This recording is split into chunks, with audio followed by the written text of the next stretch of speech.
राहुल जी ने जो मुद्दा उठाया है, चाहे वो अदानी जी को लेकर हो, चाहे वो मोदी जी को लेकर हो, चाहे वो कोई भी हो, भाजपा के शासन के अंदर जो भ्रष्टाचार हुआ और जो हो रहा है केंद्र में, उसके खिलाफ अपनी आवाज़ बुलंद करी। इसके चलते भाजपा उसको सहन नहीं कर पाई और उन्होंने उनके खिलाफ एक्शन लिया। और मैं समझता हूँ कि हम सब लोग अगर भाजपा की करप्शन की बात करते हैं, या मैं राजस्थान में वसुंधरा जी की सरकार में जो करप्शन के मामले उठे, जिसको हमने सामूहिक रूप से उठाया था, उन मुद्दों को उठाते हैं और कहते हैं कि उस पर कार्रवाई होनी चाहिए, मैं तो समझता हूँ ये पार्टी के हित की बात है। और मैंने अध्यक्ष रहते हुए और सम्मानीय गहलोत साहब जो समय महासचिव थे, हम सब ने कई बार ऑन रिकॉर्ड इन बातों को कहा है कि वसुंधरा जी की सरकार में भू माफिया, शराब माफिया, बजरी माफिया, खान माफिया, तरह तरह के माफिया पनपे थे। और आज अगर कोई कह दे कि कोर्ट कचहरी का बहाना लेकर उन वादों को पूरा नहीं करे, हमने मांग करी थी सीबीआई की जांच की। हम लोग गए ज्ञापन लेकर राष्ट्रपति जी के पास, राजस्थान के गवर्नर के पास, कि एक न्यायपूर्वक कार्रवाई हो, निष्पक्ष जांच हो, और अगर किसी ने गलती की है तो उसकी सज़ा मिलनी चाहिए अगर तथ्य सामने आते हैं जांच के बाद। तो मैंने ही मांग रखी थी कि एक जांच हो। और जब मैंने अनशन किया था, हमारी महात्मा गांधी की पार्टी है कांग्रेस पार्टी, यहाँ पर सच की बात रखना, करप्शन के खिलाफ आवाज़ उठाना, अन्याय के खिलाफ अपनी आवाज़ रखना, ये हमारे संस्कारों में है कांग्रेस पार्टी के, जो 125 साल पुरानी हमारी पार्टी है। उसके तहत मैंने एक अनशन रखा था राजस्थान में, जयपुर में, मेरे ख्याल 11 तारीख को।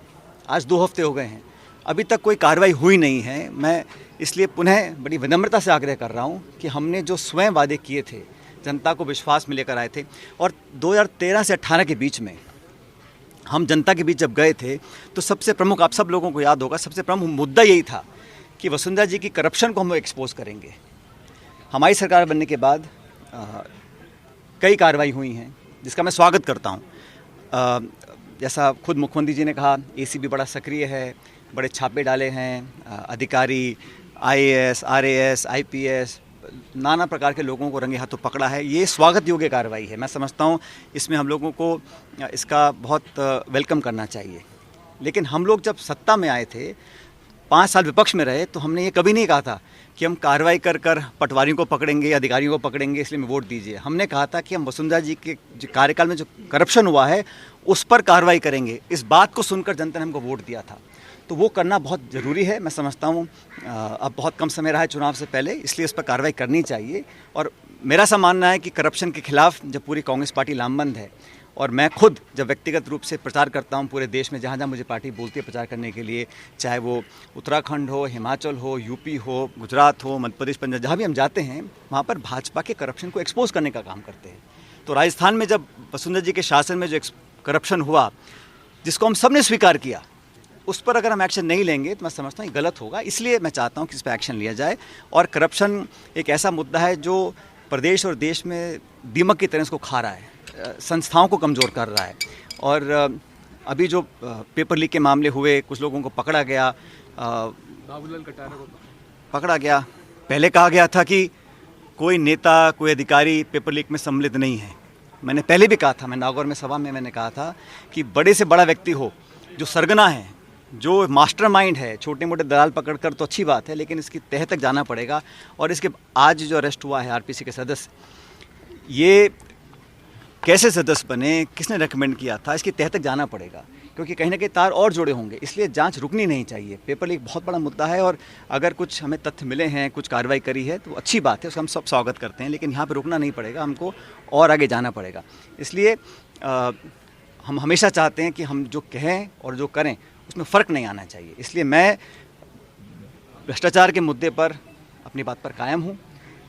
इस मुद्दे को आगे लेकर जाएंगे। और मैंने सुना भी, कहीं स्टेटमेंट आया, मैंने अपने मुंह से कभी मिलीभगत शब्द का इस्तेमाल ही नहीं किया, तो फिर ये नींबू और दूध और पानी तमाम तरह की सफाई देने की ज़रूरत क्या है? हमने तो सिर्फ मुद्दा उठाया है। मुझे लगता है कि सरकार का संज्ञान लेगी। हालांकि 2 हफ्ते हो गए हैं।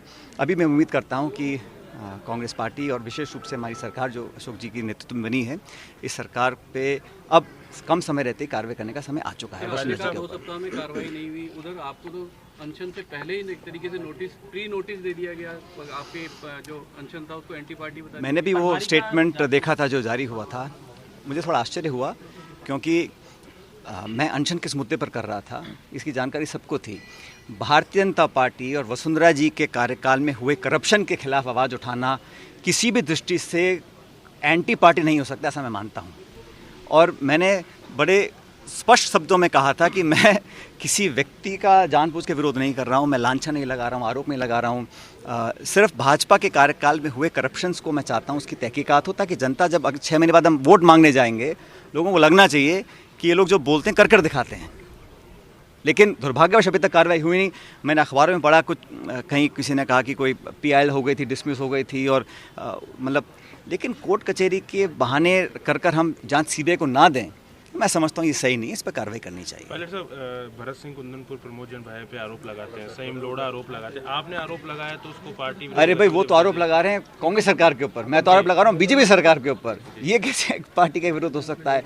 और इस पार्टी के लिए तन मन धन से हम लोगों ने काम किया है। मैं तो किसी पद पे भी नहीं हूँ, लेकिन फिर भी मैंने, जब मुझे पार्टी ने कहा, तब दुगनी ताकत के साथ मैंने भाजपा का विरोध किया, कांग्रेस के लिए प्रचार किया, और जो जिम्मेदारी मुझे पार्टी ने दी है, आप सब इस बात के गवाह होंगे, मैंने पूरी तत्परता से, ईमानदारी से पार्टी के लिए प्रचार किया, काम किया। लेकिन जो मुद्दा करप्शन का है, जो भाजपा के शासन में हमने एक्सपोज किया था, उस पर अगर कार्रवाई नहीं होती तो कहीं ना कहीं लोगों के मन में एक संदेह पैदा होता है, उसे हमें खत्म करना पड़ेगा।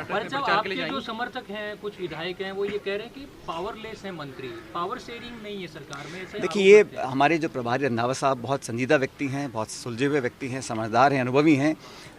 मैं समझता हूँ वो जब बाकी सब रिपोर्ट्स दे रहे हैं तो ये रिपोर्ट उनको बनानी चाहिए कि जो हमारे मंत्री महोदय हैं या विधायक हैं और सरकार के नुमाइंदों पर अगर नाना प्रकार के आरोप लगते हैं तो कहीं ना कहीं उससे मैं समझता हूँ पार्टी सरकार की छवि को शायद ठेस पहुँच सकती है। तो उसका भी संज्ञान लेकर खड़गे साहब और दिल्ली ICC में बातों को पहुँचाना चाहिए, ताकि हम लोग कार्रवाई करें, सख्त कार्रवाई करें। और कोई कितना बड़ा व्यक्ति हो, किसी पद पर बैठा हो, किसी का चहेता हो, किसी का दुश्मन हो, लेकिन अगर कहीं जांच के बाद तथ्य पाए जाते हैं तो हमें कार्रवाई करने से परहेज नहीं करना पड़ेगा, क्योंकि जो शासक है, जो राज करने वाले लोग हैं, वो भेदभाव नहीं कर सकते हैं। निष्पक्षता से काम करना पड़ेगा और बिना अपना पराया समझकर हमें कानून अपना काम करता दिखना भी चाहिए।